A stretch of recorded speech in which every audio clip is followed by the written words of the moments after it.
दुनिया के इतिहास में यह हफ्ता सबसे संगीन हफ्ता है, क्योंकि अमेरिका में लोकतंत्र की अग्नि परीक्षा हो रही है और इस हफ्ते बुधवार को संभवतः उसका रिजल्ट आ जाएगा। सबसे बड़ा सवाल यह है कि क्या राष्ट्रपति डोनाल्ड ट्रंप की विदाई तय है।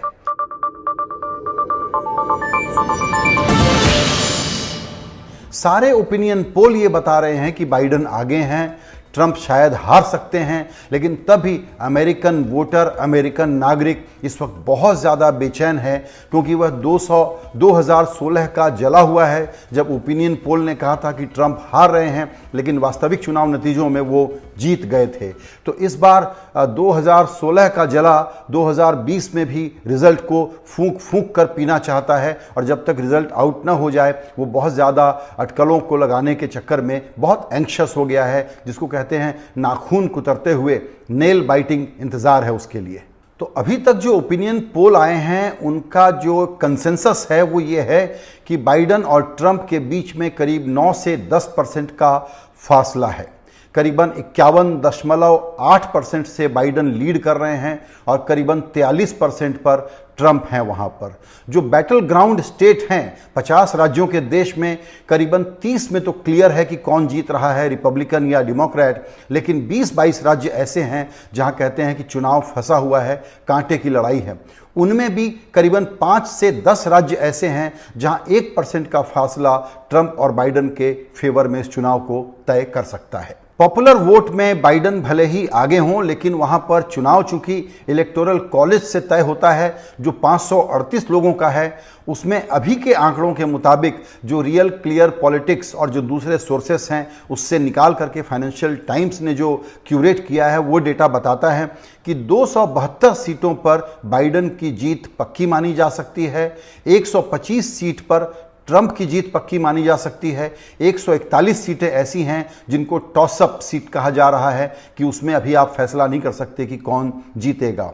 बाइडेन जहां अब आगे दिख रहे हैं, जो बैटल ग्राउंड स्टेट्स हैं उनमें फ्लोरिडा, अरिजोना, पेंसिल्वेनिया, विस्कॉन्सिन, ये 4 राज्य हैं। इनमें से 3 भी अगर बाइडेन के हाथ में आ गए, जो 2016 में ट्रंप के हाथ में गए थे, तो बाइडेन की जीत 270 से भी काफ़ी ज़्यादा सीटों के साथ पक्की मानी जा रही है। सबसे बड़ा फोकस इसमें फ्लोरिडा पर है, लेकिन मान लीजिए बाइडेन को फ्लोरिडा न मिले, लेकिन विस्कॉन्सिन, मिशिगन और पेंसिल्वेनिया मिल जाए। इसीलिए ट्रंप और बाइडेन इस वक्त सबसे ज़्यादा जोर वहीं लगा रहे हैं कि ये 3 राज्य अगर डेमोक्रेट्स के हाथ में आ जाते हैं तो बाइडेन का राष्ट्रपति भवन पहुंचना तय है, व्हाइट हाउस पहुंचना तय है। इस चुनाव को सदी का सबसे महत्वपूर्ण चुनाव इसलिए कहा जा रहा है कि अब तक वहां जो अर्ली वोटिंग की व्यवस्था है उसमें 9 करोड़ से ज़्यादा लोग शनिवार तक वोट डाल चुके हैं।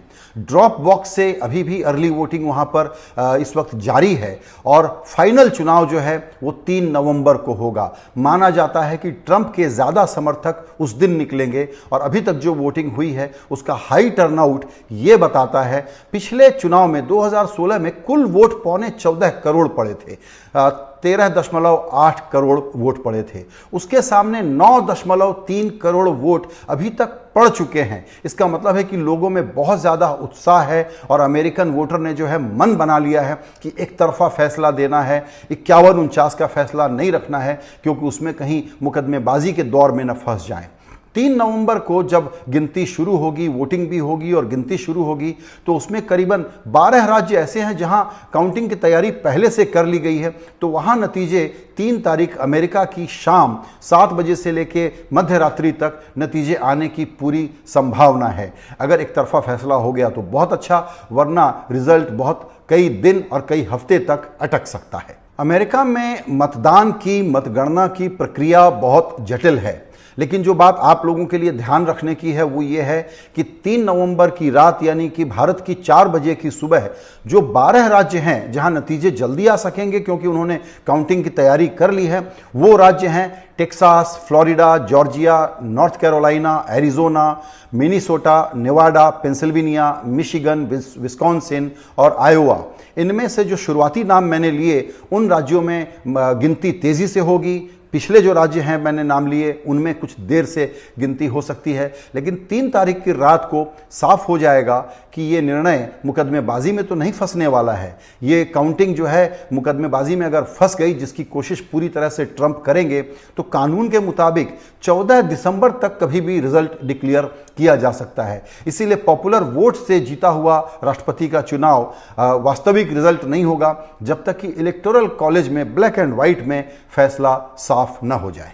तो अमेरिका की एंग्जाइटी की वजह यह है कि कुछ बैटल ग्राउंड राज्यों में आखिरी दिनों में रेस के टाइट होने की संभावना बहुत बढ़ गई थी। इसीलिए आप देखेंगे कि आखिरी दौर में पेंसिल्वेनिया पर ट्रंप भी, बाइडन भी, कमला हैरिस भी, सब लोग पूरी तरह से जोर लगाने में जुटे हुए हैं। जॉर्जिया, टेक्सास, फ्लोरिडा, पेंसिल्वेनिया, इन पर ज़्यादा फोकस है। अगर बाइडन जीत गए और हाउस ऑफ रिप्रेजेंटेटिव्स में डेमोक्रेटिक पार्टी का जीतना तय माना जा रहा है और सीनेट में से 3 सीनेटर और अगर डेमोक्रेटिक पार्टी के बढ़ गए, तो बाइडन की प्रेसिडेंसी अमेरिकी संसद पर पूरे बहुमत के साथ, मजबूती के साथ आएगी और वो जो चाहेंगे कर सकेंगे। वरना कानून बनाने में जैसे अभी रिपब्लिकन्स को दिक्कत होती है, हाउस में फंस जाते हैं, ऐसा आगे भी हो सकता है।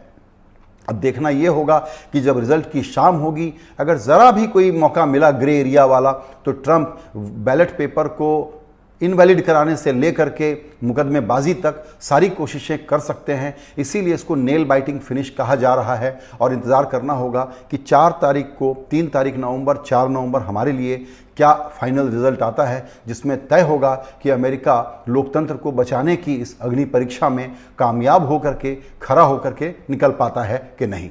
दोस्तों, हमने यहाँ नीचे कुछ 1-2 लिंक दिए हुए हैं आपके लिए कि अमेरिकी चुनाव में वोटर सप्रेशन कैसे होता है और ट्रंप इस चुनाव को चुरा लेने के लिए, अपहरण करने के लिए क्या क्या कर सकते हैं। आप चाहें तो नीचे लिंक है, उसको देख सकते हैं। ये बैकग्राउंड के रूप में आपके काफ़ी काम आएगा जब आप 3 तारीख 4 तारीख को रिजल्ट को देख रहे होंगे। इसीलिए अमेरिकी चुनाव का कवरेज हमारे इस पूरे हफ्ते क्विंट पर लगातार जारी रहेगा। आप हमको लाइक करिए, हमको शेयर कीजिए और सब्सक्राइब कीजिए और बने रहिए सबसे ज़्यादा खबरदार।